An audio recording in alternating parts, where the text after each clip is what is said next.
आज हम पढ़ेंगे पैरासिम्पेथेडोलाइटिक यानी कि एंटी कोलिनर्जिक्स, जो क्या करते हैं कोलिनर्जिक के विपरीत काम करती है, जिसे बोलते हैं हम एंटी कोलिनर्जिक। जो मस्करिनिक रिसेप्टर को ब्लॉक करती है, एंटागोनिस्ट होती है उसके, जिससे मस्करिनिक रिसेप्टर के ब्लॉक करने के कारण उस पर एसिटाइल कोलिन वहाँ पे जाके एसिटाइल कोलिन इफेक्टर हार्मोन पे जाके अपना इफेक्ट नहीं दिखा पाएगा, जिसके कारण डिक्रीज पैरासिम्पैथेटिक एक्टिविटी होगी।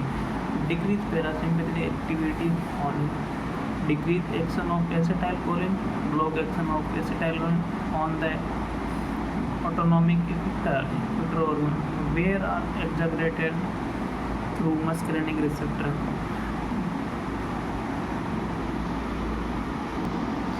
एंटीकोलिनर्जिक ड्रग्स क्या करती हैं? एंटीकोलिनर्जिक ड्रग्स हैं वो मस्करिनिक रिसेप्टर को ब्लॉक करती है, एंटागोनिस्ट होती है उसके, जिसके कारण क्या होती है डिक्रीज होती है muscarinic effector of acetylcholine on effector organ and CNS. Drugs कौन से होती है इसमें? नेचुरल में एट्रोपिन होती है, हायोसिन होती है। सेमी सिंथेटिक होमिट्रोपिन आ गई, इप्राट्रोपिन ब्रोमाइड हो गई, एट्रोपिन हो गई, सल्फेट हो गई, सल्फेट की आयोडपेंट आती है, हायोसिन बुटाइल ब्रोमाइड हो गई। सिंथेटिक में anti secretory and anti spasmodic हो गई। सिंथेटिक में 3 टाइप की होती है, एंटी सीक्रेटरी, एंटी स्पाज्मोटिक, दूसरी होती है माइट्रियाटिक, थर्ड होती है यूरिनरी स्पाज्म और फोर्थ होती है एंटी पार्किंसोनिज्म। तो हम सबसे पहले एंटी सीक्रेटरी पढ़ते हैं। एंटी सीक्रेटरी में कौन सी ड्रग्स आती हैं, जिसमें फर्स्ट ड्रग्स है डायोसाइक्लोमाइन, जो 20 mg ओरली और IM भी दे सकते हैं। ग्लाइकोफायरोलेट होती है 0.2 mg पर ml इंजेक्शन के फॉर्म में आती है। वेलेटमेंट ब्रोमाइड जो सर्विक्स को डायरेक्ट करने में 8 mg देते हैं। डोटावेरिन क्या है? ये नॉन एंटीकोलिनर्जिक ड्रग है जो स्मूथ मसल्स को रिलैक्सेंट करती है, जो 40 से 80 mg ओरल या IM दे सकते हैं। डोटावेरिन क्या होती है? फॉस्फो डेरिवेटिव्स इनहिबिटर है, जो इंक्रीज करती है CMP को यानी साइक्लिक एडेनोसिन मोनोफॉस्फेट को, जिसके कारण होता है रिलैक्स होती है स्मूथ मसल्स होने के कारण ये एंटी स्पाज्मोटिक के रूप में यूज में ले सकते हैं इसे।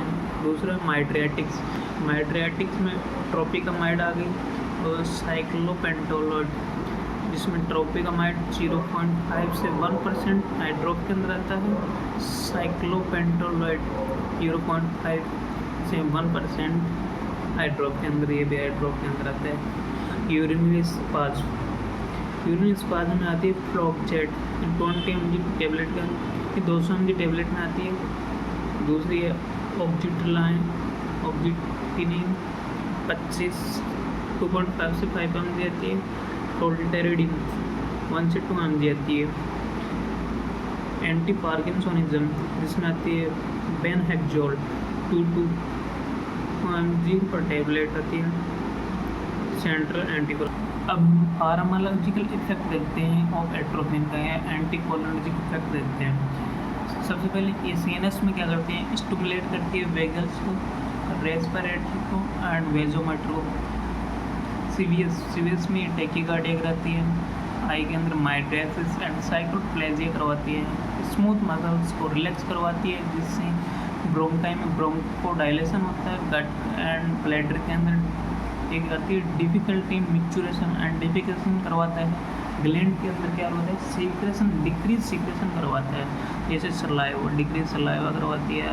Sweat tear bronchial and gastric secretion आदि को डिक्रीज करवाती है। अब जैसे हम पेशेंट को एट्रोपिन देंगे तो एट्रोपिन ब्रेन में जाके वेगल स्टिमुलेशन करवाती है, और वेगल स्टिमुलेट करवाने से वहाँ पे एसिटाइल कोलिन का रिलीज होगा। एसिटाइल कोलिन का रिलीज होने के कारण M2 रिसेप्टर पे जाके हार्ट रेट को डिक्रीज करवाता है। वहीं दूसरी तरफ एट्रोपिन डायरेक्ट मस्करिनिक रिसेप्टर को ब्लॉक करके एसिटाइल कोलिन के इफेक्ट को कम करके हार्ट रेट को डिक्रीज करवाता है, जिस कारण से हार्ट रेट में एट्रोपिन देने पर ज़्यादातर कोई परिवर्तन नहीं देखने को मिलता है। ये सप्रेस करती है cholinergic relative overactivity in basal ganglia related to Parkinson, suppress करती है rigidity and tremor in Parkinsonism। ये सप्रेस करती है वेस्टिबुलर ओवरएक्टिविटी, जिससे ये सप्रेस होती है मोशन सिकनेस।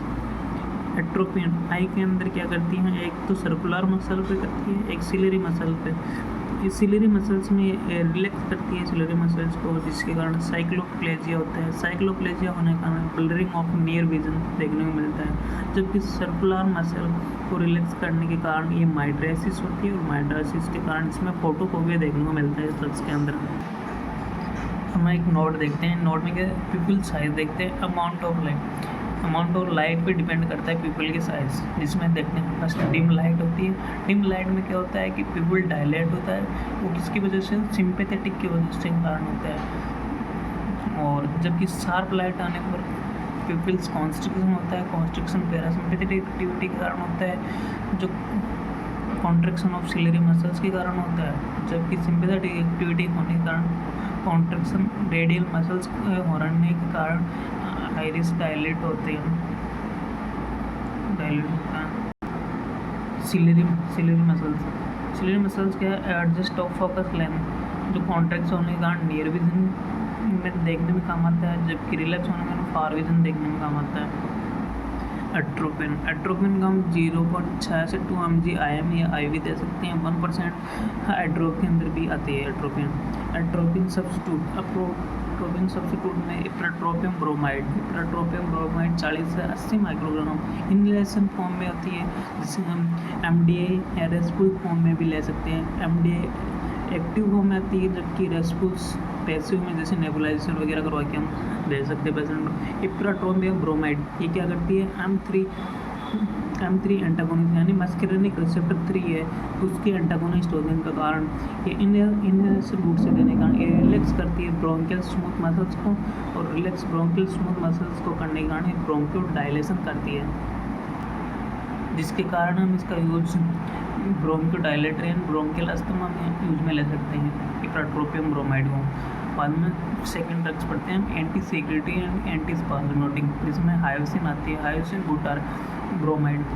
हायोसिन डोज इसकी 10 mg टेबलेट के अंदर आती है, 20 mg पर ml इंजेक्शन फॉर्म में भी आती है, सबक्यूटेनियस IM एंड IV भी दे सकते हैं। 1% आई ऑइंटमेंट भी आती है इसकी, ठीक है। ये लो डोज के अंदर CNS डिप्रेस करती है, जबकि हाई डोज पे CNS को स्टिमुलेंट करती है। Usages anti spasmodic, oesophageal and gastric spasm में इसको यूज में लेते हैं, जबकि मोशन सिकनेस में भी इसको काम में ले सकते हैं। Twilight sleep and sedation and amnesia during labour के अंदर। तो हायोसिन बुटाइल ब्रोमाइड का यूज।